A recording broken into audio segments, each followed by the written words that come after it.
Hi, good afternoon. My name is Jay Rothman, and welcome to Real People, Real Stories Raw.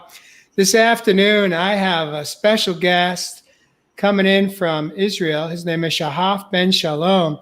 I'd like to welcome you to the studio and welcome to the show, Shahaf. Thank you very much. It's a great honor, Jay. Great honor. It was just a couple of weeks ago that I was introduced to you by another friend through Facebook, and in conversation, she had reached out to me and said, I have someone I'd like you to meet. His name is Shahaf Ben-Shalom, and he's doing some incredible work overseas. And really, the intention is to spread the work, the information, the work that you're doing, because it's not just limited to Israel. But what I'd like to do in this moment is really invite you, Shahaf, to share a little bit about your bio, your backstory, and then we'll jump into today's topic, which includes the three key principles to preventing child abuse, whether it be emotional, mental, physical, or sexual. And so, welcome to the show, and I'm honored to have you on board with me. I'm honored to be here. Okay, so a little bit about myself. So I'm 43. I live in Israel. And as a profession, I used to be a school counselor until 4 years ago. As a school counselor, I've met lots of kids. I was in a very unique high school. Most of the kids were dropouts, kids that other schools wouldn't accept them because they had low grades or they had bad behavior or stuff like that.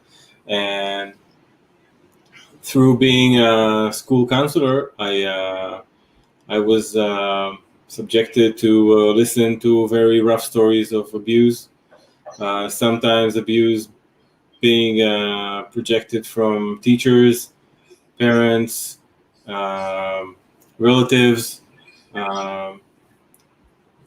Abuse of all kinds, as you said. It was mental abuse, like teacher could say to a kid, nothing's gonna come out of you. You're nothing. Who do you think you are?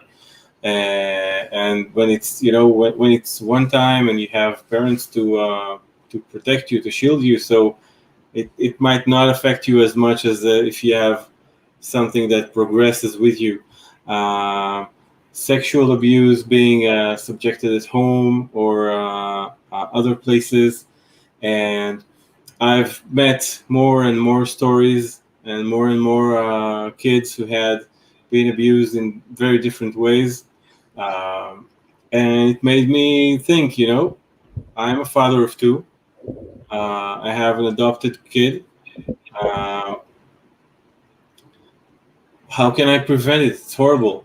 It's happening everywhere. It doesn't doesn't matter if what social background you are. It doesn't matter how much money your parents have. It doesn't matter where you come from. It happens everywhere all the time in huge magnitude, and it really hurts the kids. And kids that has been abused usually don't reach their full potential. They usually suffer. They usually have problems, through their lives when they're grown-ups. When they grow up, when they are grown-ups, they have problems at home. They have problems in relationships. They have problems at work.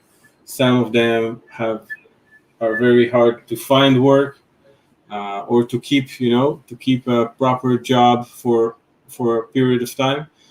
Sometimes they drop out of job, not even asking for money. They just show up, they work.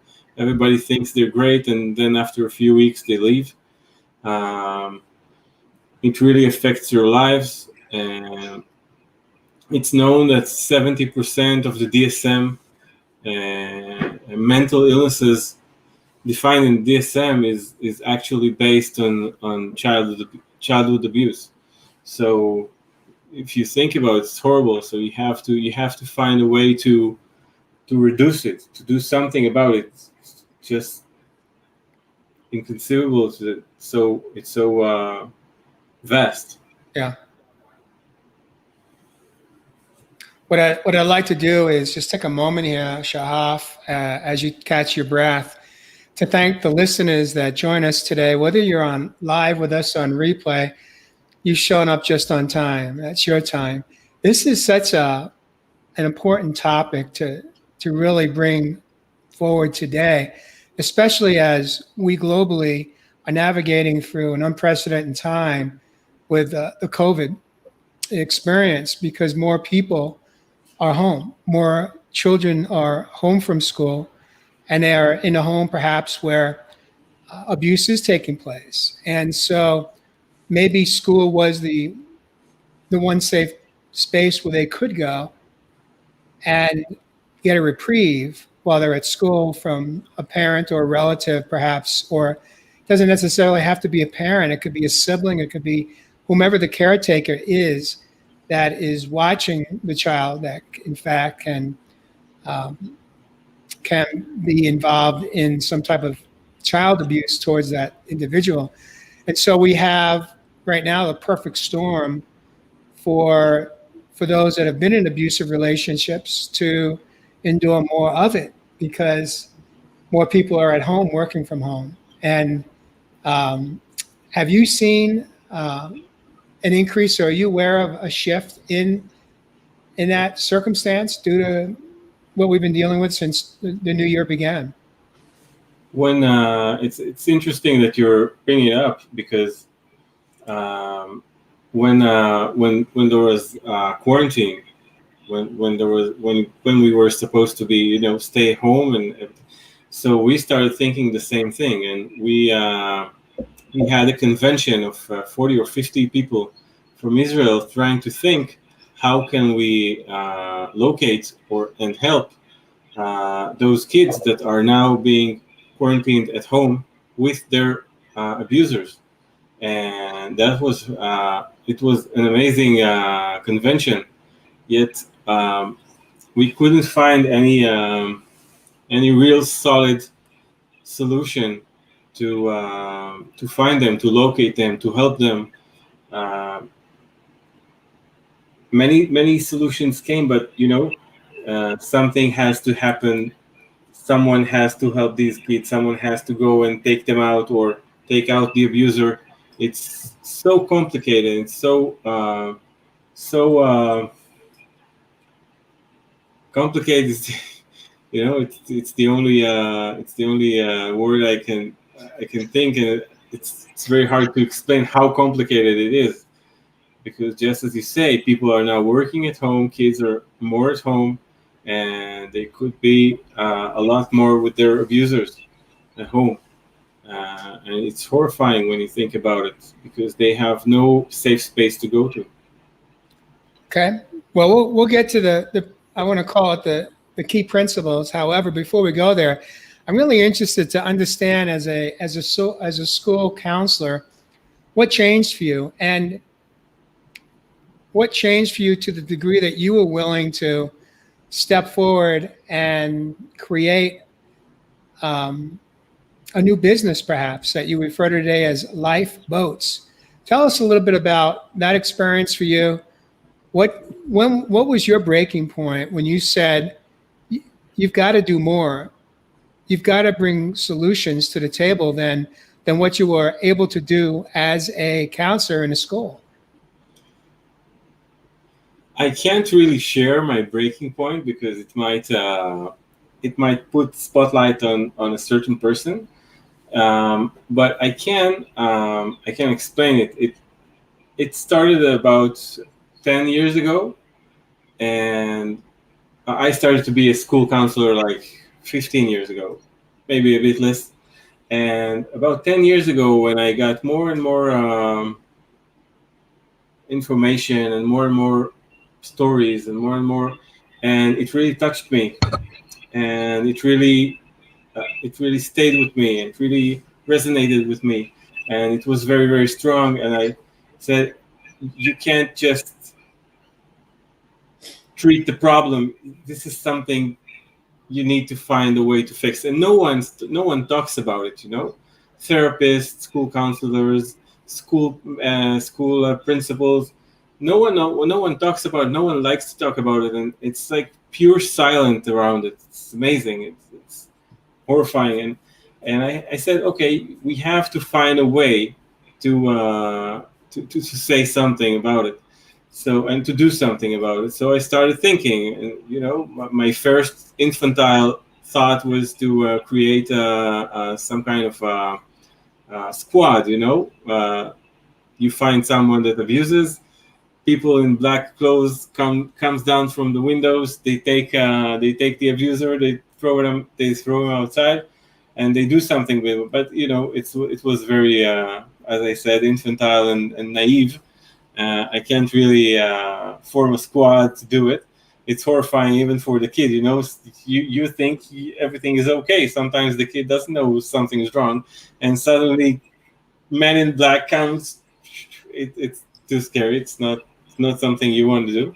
So I started thinking about other solutions. One of the solutions that, and it took me a long time. It took me years.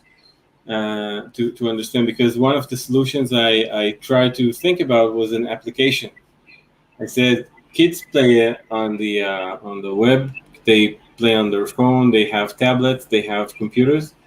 Maybe we can plant a small application that says, if someone is abusing you, if someone hurts you, press the red button. And then I have an adopted kid. She's almost 24, I think. Might be not remembering the exact age, and then I told her about the idea, and she said, Shahaf, it's amazing that you're trying to find a solution, but it's not the kid's responsibility to press that button. And it hit me, It hit me hard, because it's not that kid's responsibility, it's our responsibility to prevent. And you can't prevent something that's already been done. So I started thinking about how can you actually prevent these things from happening. And the first thought that came to me is that it usually comes with a secret. Usually people don't talk about it. So you have to break the secret. You have to create an environment with no secrets. So when you open a dialogue and you're transparent, there's no secrets. And if there are no secrets, so you can prevent abuse. And that's very, very important.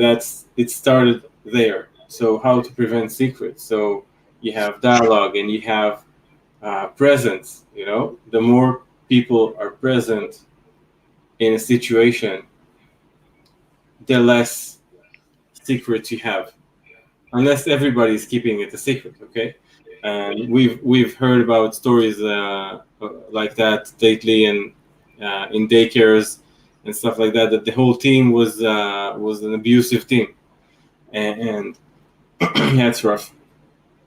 And but if you increase presence, so you reduce secrets.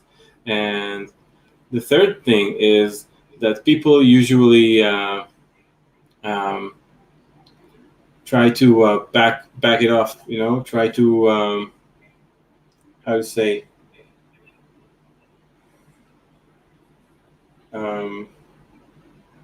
Preventing themselves from watching, seeing, acting. I forgot the word.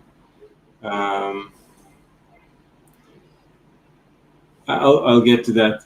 But people usually they don't want to deal with it, so they shut their eyes, they shut their ears. So you have to be active.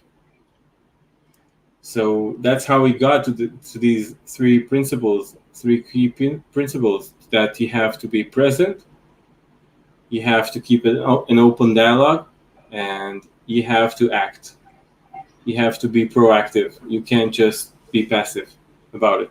Now, are these principles directed at the children or at the caretakers in a home. These key principles are not directed to the kids.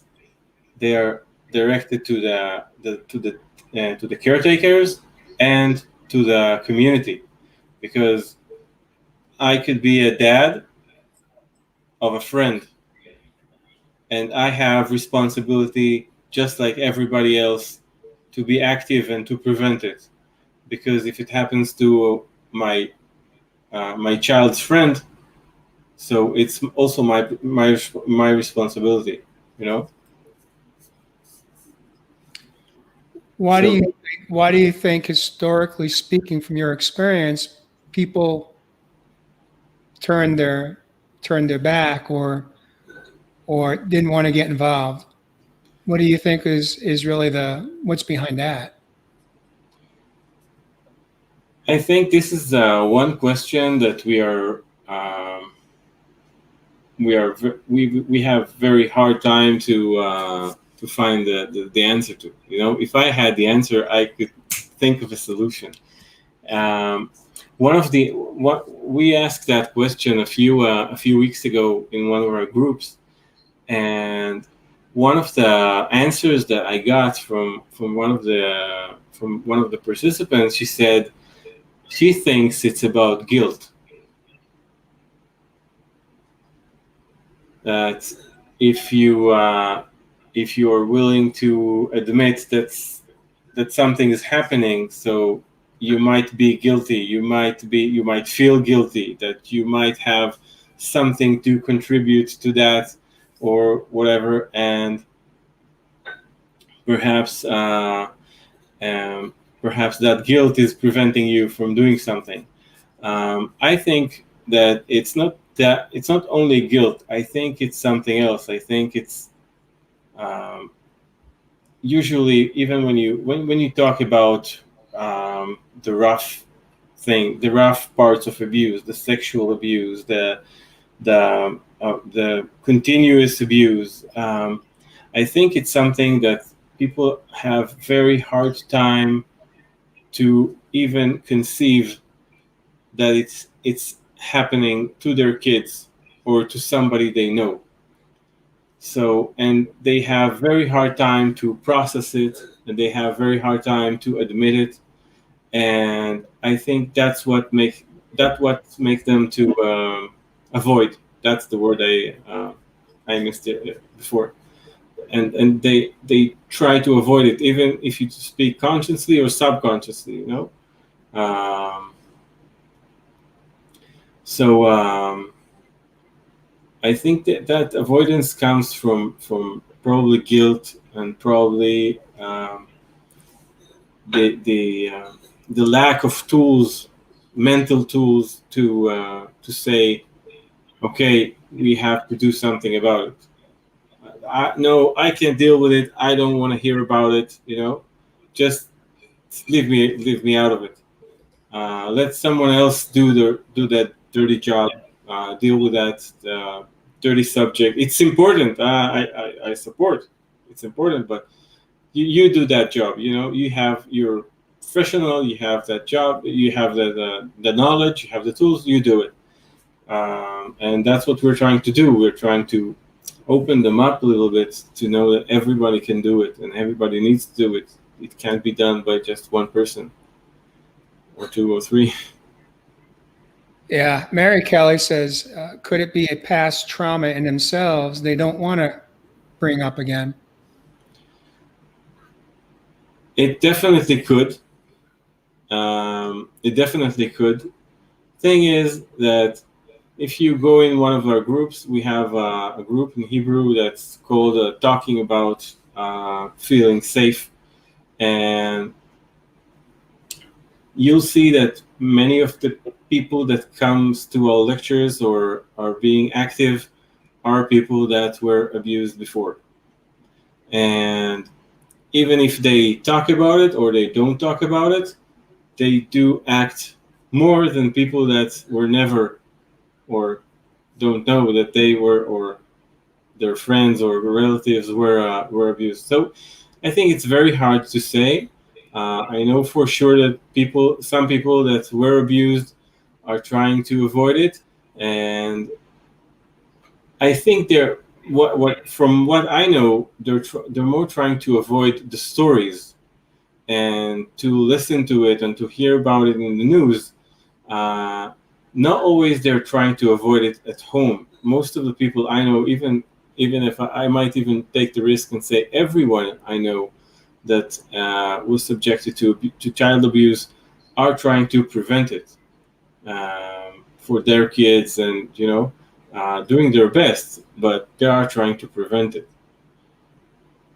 So it's very, very hard to say. I think it's very, very personal, Yeah. Let's shift gears a little bit here at Shahaf and talk a little bit about the organization that you formed, I believe, with two partners called Lifeboats.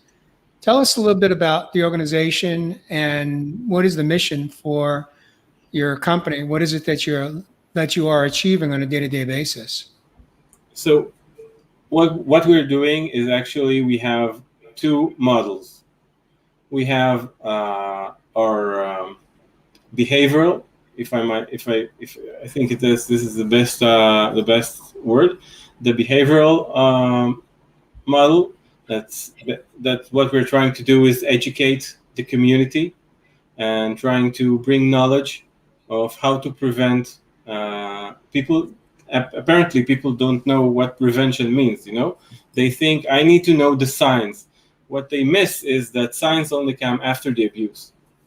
Okay, so what we're trying to educate is that you don't need the signs, you need to prevent the signs from coming. And that's one. And the other model is a strategic model. We have a 10-year strategy model to bring in our promise. We know that we can't change the world by changing the laws, because at least in Israel, you can have a law, and that's it. You have a law. Nobody enforces it. Nobody really does anything about it. If they do, the penalties are very, very weak. Just today, I heard that one of the daycares that had very, very hard abuse of kids, 3-month-old kids, 6-month-old kids, a year old. You can't even conceive it, and they were released home. It's something. It's very hard for me to understand, to perceive. So you can't just change the law. You have to change everything. You have to change behavioral, the community behavioral. You have a big community that wants to change the law, that wants the law to be more efficient and more productive. If someone's get caught, you want him to be punished. You want him to be treated. So when he comes out, he won't continue to do his misbehaving. And so what we're trying to do in this 10-year strategic model is trying to reach people and create a mass of a huge community that would have an impact on the governments and on the law and law enforcement. So people would take it seriously. That they won't need to go out to the streets and scream, because it doesn't help. We want these acts of violence to be stopped, to be reduced to zero if we can. And the way is to first reach the people, and then educate the people, and then educate them how to be active, and then let the people act and do what they need to do to make it work. So we have these two ways of working.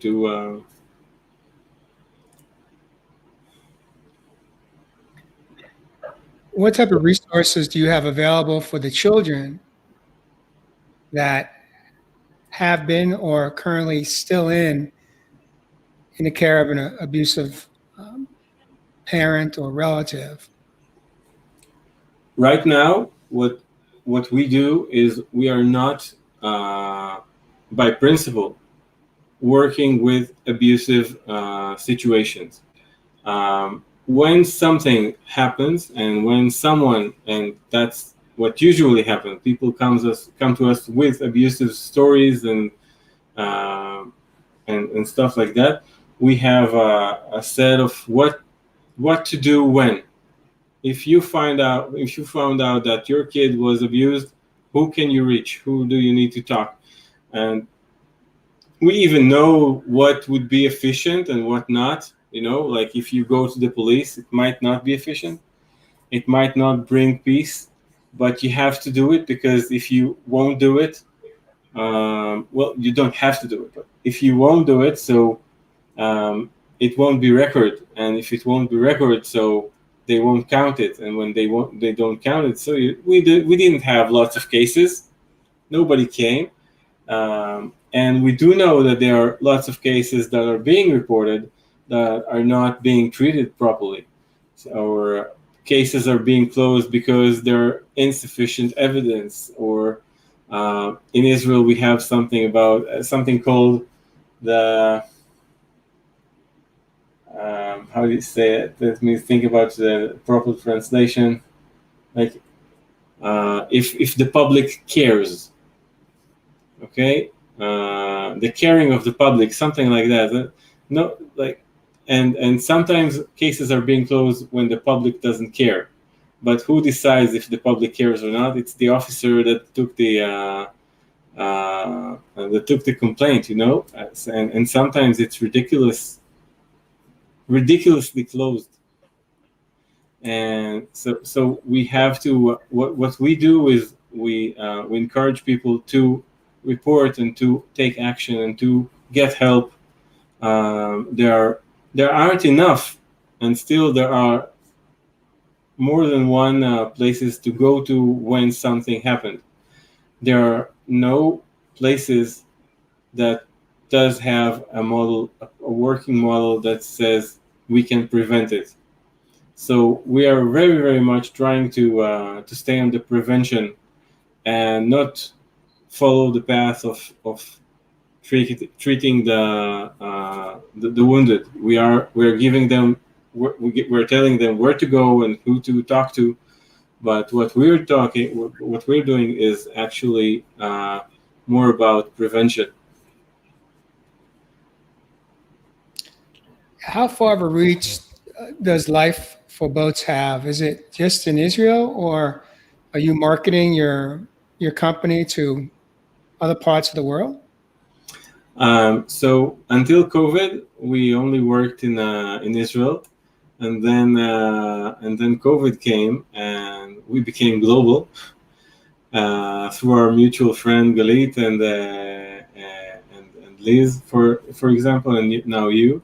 So and I think COVID really opened the world with all these online opportunities to reach out all over the world.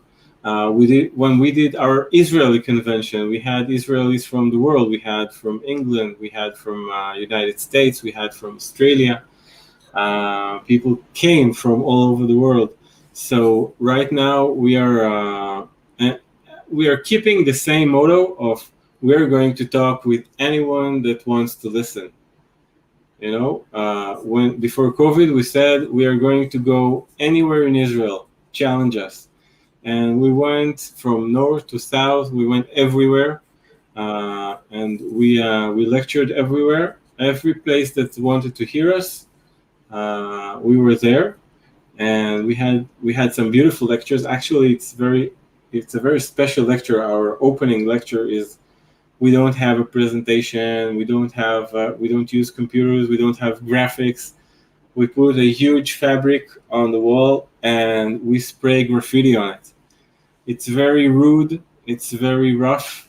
It's very raw, and it has an enormous impact on the audience because they can't escape it. and we don't I would say soften things. We say the things exactly as they are. We are bringing all the truth and everything we need to we think needs to be done. So it's a 2 hours lecture that people usually goes out and they're overwhelmed. What is And what is the meaning behind a graffiti? what What's the meaning behind a graffiti and why the impact? what we do is we want to make the kids sound. We want to bring their voices, and we can't bring their voices through a computer. So when we write, one of every 5 kids is being abused. So these numbers are being written on the wall with spray. Spray is rude. When you do graffiti, you say, I'm rude. I'm not a nice guy. I'm not going to do nice things and talk nice words to you. I'm going to say the truth, and I'm going to say the truth rough. And you need to deal with it, because if you don't deal with it, no one will. So we write the words like big. We spray the wall. We have a text that we read of one of our activists that she wrote for us. It calls "Behind the Door." What's happening behind the door? So we spray the door on the wall, and we spray the wall on the wall, and it has very, very strong impact. We're not writing a lot. It's not that we have, but we have all the important things are being written, and we have distinct colors for every important thing. Like we have black for facts, and red for what really happens in real life, and we have the orange and the blue, which is our colors for all the solutions and what we think needs to be done. So it has an enormous impact, because all our 3 key principles, we call them circles of protection. So we have 3 circles of protection, and you're focused on that 3 circles, and it's amazing. With what time would you have? I've invited the viewers to, if they have any questions, to drop them in the comments. And we'd be happy to answer any questions that you might have. Aviva says to you, very interesting conversation. Shahaf, you are doing a great job. I wish you success. Aviva. Do you know who Aviva is, or is this? Yeah, Aviva is my mother-in-law. Okay. Well, Thank you very much. Beautiful. We have fans sometimes in places we can't even imagine. I want to ask you, Shahaf, what would you say has been the most challenging or difficult part of this path that you have chosen to go down in your life today, in the work you're doing as a peace ambassador, as you refer to yourself in your bio, and the work you're doing with Lifeboats? What is the most challenging part that you have had to face and maybe still do? I think that's a good question. I think what's our biggest challenge is to change people's hearts. We hear stories about that every day. We know that the stories we hear are only, let's say, 6%, because that's what known to be reported, and you need to change people's hearts to say, I want to do something about it. And it's very hard thing to do, because the basic mental concept that you need to do is to change your mind from saying, I know my kid is okay, to I have no idea what's happening with my kid. And it's something that it's something you have to change, internally. You have to come with that mental image of unknown. Because when you know that your kid is safe, you are blind to his safetyness.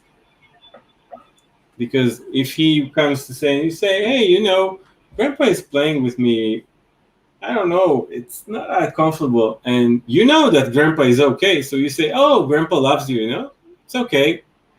So you might be abused by grandpa and no one listens to you because they know everything is okay. But if you don't know and you keep an open mind, and this is the I think this is the roughest thing, because people have to open their mind and heart and say, I have no idea. We can forgive with, I hope everything is okay. It's okay. But you have to come with a question mark in the end. Am I right? Is everything is okay? Are you sure? Like, to be, if you need to be uncertain, you need to, and people don't like to be uncertain on these stuff. People like certainty, and they like, their comfort places and comfortable. And I know, me myself, I know that when I'm comfort, it's easier. Okay, and it's very hard to be in an uncertain place. And when you want to protect that kid, you have to be very modest about yourself and say, I have no idea. I don't know. And this is something, by the way, that we are writing on the wall. We are writing, I know. And then we say, if you want to prevent, you have to add the word don't. I don't know. Because when you don't know, it's much easier for you to protect the kid. Wow. It's much easier for you to open the door and see what's happened. In the green room, before we went live, you had shared some statistics with me. I'd like for you to share it with our viewers tonight, as far as the percentage of abuse that's taken place in a home versus outside of the home. Those numbers are pretty staggering. Staggering is Well, we're talking about the fact that in Israel, one of every 5 kids is being abused. Okay, when you bring it to numbers, if you have 40 kids in a classroom, that means 8 are being abused.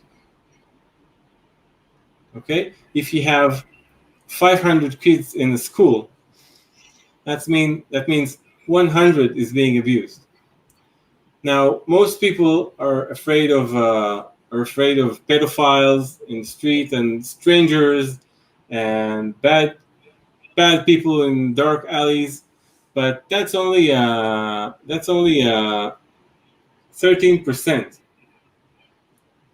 Okay, in Israel, it's known that 87% is someone meaningful to the kid, someone the kid knows well, someone the kid's wants to please him, and it's rough. And you have 50% of that happens inside the family, and 50% outside the family, outside the home. So it could be a teacher, a grandma, a grandpa, an uncle, a brother. It could be anyone meaningful to the child. It could be part of a game. The child might not even know he's being abused, and he might only realize it when he's 13, 15, 16. Sometimes they would keep the secret for 50 years. Most of the people I'm working with, I started as a school counselor, counseling for kids in the age of 16 to 18. Today I'm working with people that are 20, 30, 50, 60. It's people that kept secrets for decades. You know, it's interesting you describe it that way of keeping secrets. I suspect that a percentage of them are not consciously keeping secrets, but they've buried it in their subconscious because that's their only way that they felt that they could manage their life, Mm-hmm. because they felt like there is something that perhaps they did wrong that caused it in the first place. And so how many of the people that have been abused, um, it's not that they're intentionally keeping a secret. It's just that they've buried it. And that's, you hear so many times of through hypnosis and other forms, healing modality forms that bring to the surface events that happened in their prior years. But either way, it doesn't mean that those that are keeping it secret unintentionally are having, let's say, a high quality of life. There are many aspects of their life is a challenge, unknowingly, because it goes back to the wounds and the pain that they endured for perhaps years in this type of tragic, abusive relationships. So, Shahif, what I would like to do is I'd like to ask you another question, and this one is more about you, my friend. What have you learned about yourself that you didn't know prior to taking this leap of faith and launching your company? What do you know about yourself today that you didn't know prior?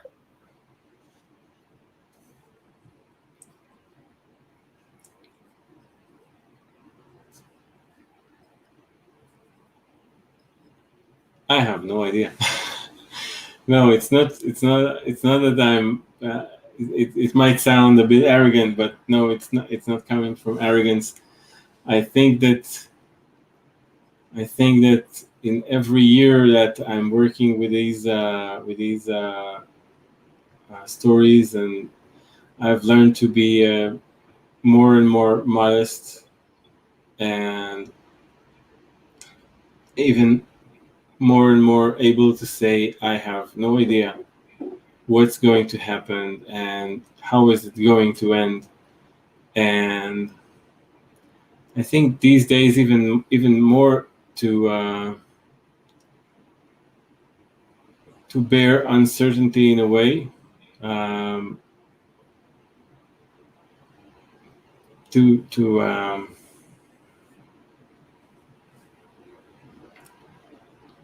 understand that if I want to make a change, I have to work and I have to do it, and I can't, we can't stop. We have to do it every way we can. You really got me with that question, by the way. Well, I got you, but I didn't get you, because what I'm really inviting you to do is just feel safe enough here to be vulnerable, No, and go deep, dig deep inside, and bring to the surface for me and for our listeners, what have you learned about yourself that you didn't know prior?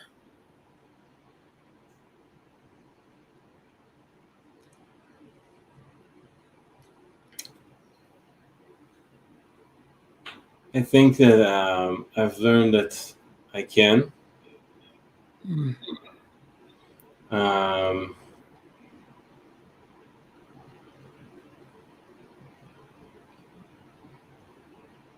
Mostly that I can and that I need, and if I want, I can do it. If it's important enough, and I'm on it, so I can do it. I love that. I love that. That may be the most profound answer I've received when I've asked this question. I can. Because what I hear behind those two strong words is infinite possibilities.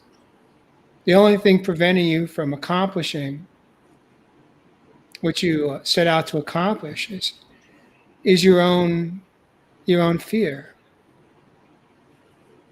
And it's such a powerful statement. I can. And I I, believe what's behind that is, or in front of that is, I will. I will.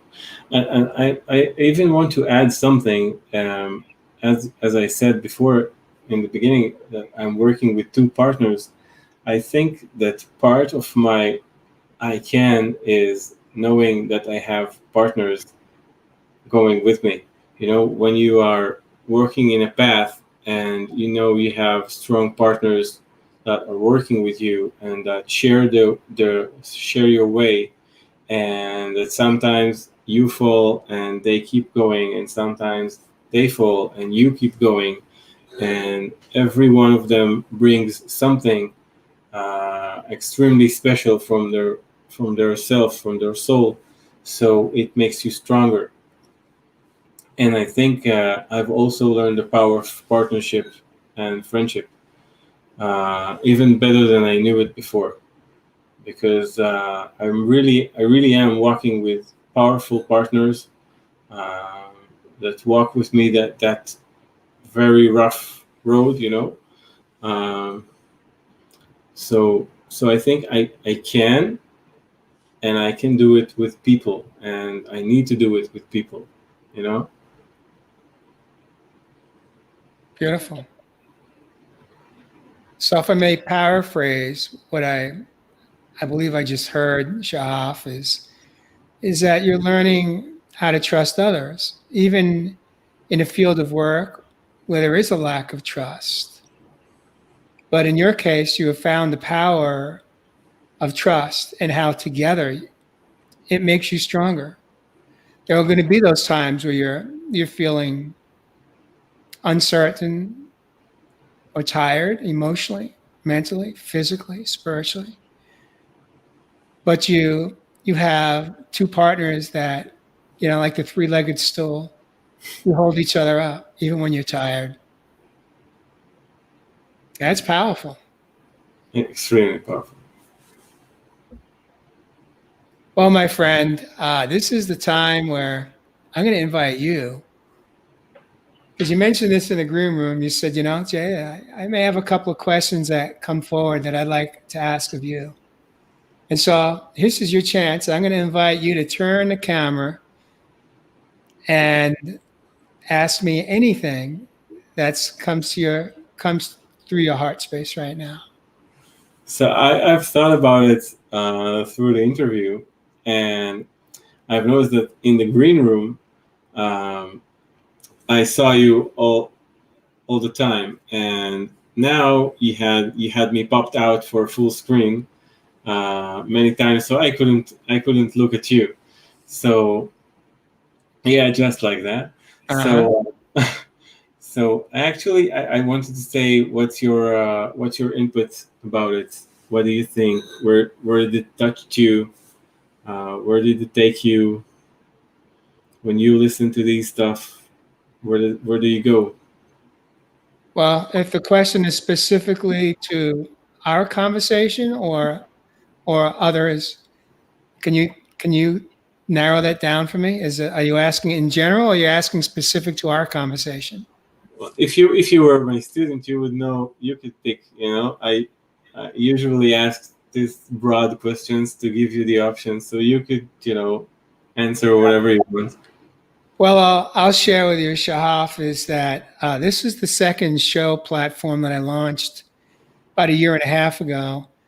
And initially, I launched it. It was a platform to invite people on who themselves have experienced abuse in their life, whether it was as a child, whether it was even as an adult, to step in to the studio and share not just this story, but even more importantly, where they're at today. How have they overcome? How have they healed those deep rooted wounds at their soul level?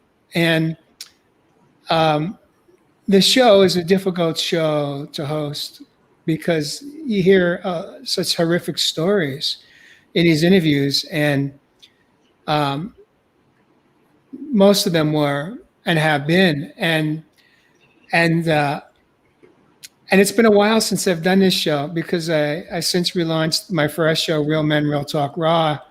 And today it's 5 men that come together, and we have topics that we cover every week, and they're deep topics, as deep as this one. And but I will tell you that I have enjoyed this conversation today because this is so close to my heart space. It breaks my heart because of the stories that I've heard over the past year and a half from so many of my incredibly beautiful guests. When I see children today, young children, one of the first thoughts that come to my mind is, and I haven't shared this with anyone till this moment, but the thought that comes to my mind is, are you okay? Are you safe? And I don't ask them that question, but it's right there. I have this awareness of, we don't know. We don't know what's going on in someone's home.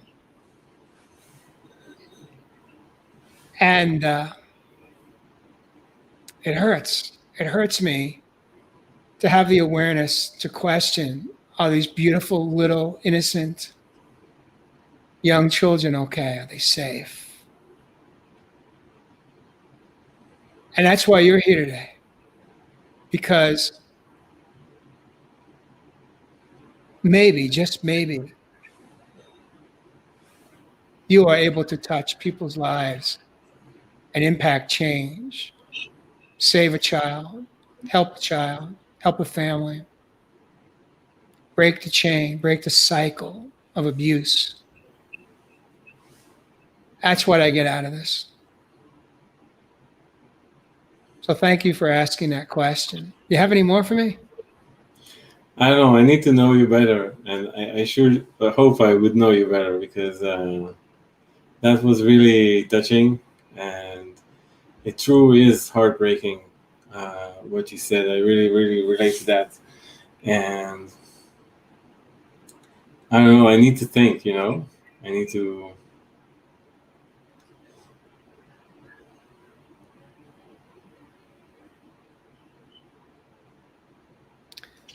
Here's my final question for you, Shah. That last one was a very, very special to me.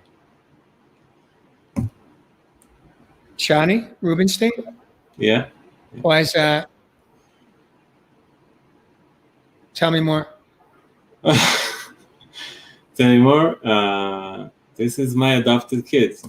Well, she's not formally adopted, but she's like a kid to me, and she's an amazing woman and an amazing friend, and she's an amazing person.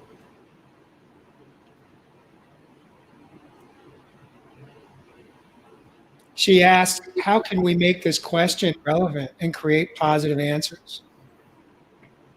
Maybe this is the final question.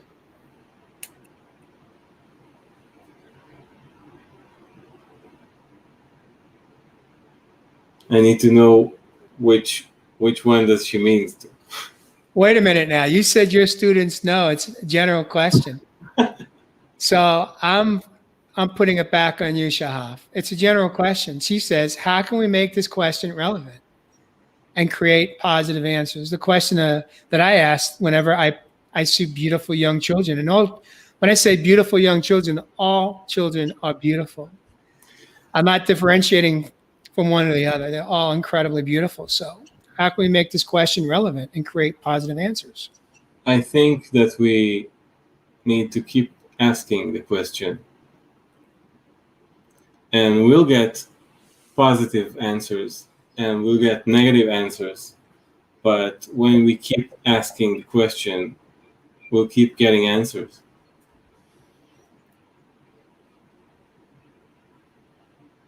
So the more answers we'll get, the more positive answers we'll get, and we can, keep going. And leaning on that positive answers. Mary says we can't do it all, but we can all do something. Start today to implement change in an area that breaks your heart. If I heard what you said earlier, it really is about awareness, paying attention. It's about awareness. It's about paying attention. It's about wanting to pay attention, not just, paying attention. It's about, I want to pay attention. Like you said, I really liked when you said, when you look at the kid, you're asking yourself, are you safe? Are you okay? Are you safe? So when you look away, the minute you look away, you might miss that kid. So just don't look away. And you want to be aware. You're not just wandering around. You need to be active with that awareness. You need to be proactive. You need to bring that awareness forward.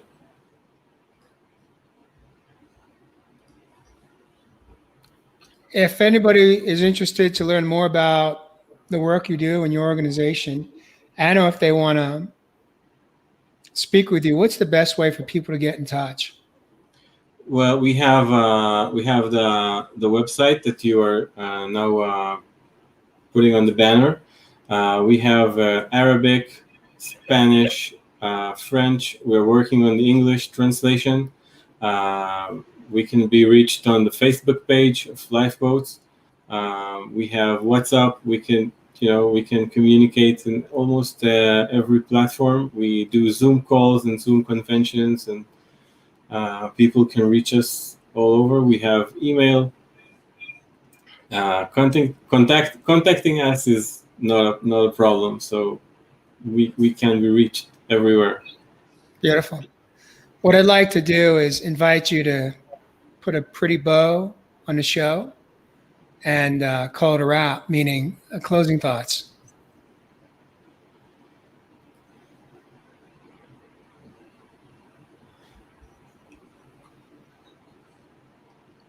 I think you said that one of the questions you asked me before was to give me the option to be vulnerable, and I think this is something very, very important to know, that when you want to prevent something, you have to accept vulnerability, and you have to accept being vulnerable, and knowing that this is the best option of protecting yourself and the kids around you. If you accept to be vulnerable and not putting shields and walls and stuff, So I think this is one of my closing thoughts. Beautiful, beautiful. Shahaf Ben-Shalom, thank you so much for joining me today. Thank you very much. That was something else.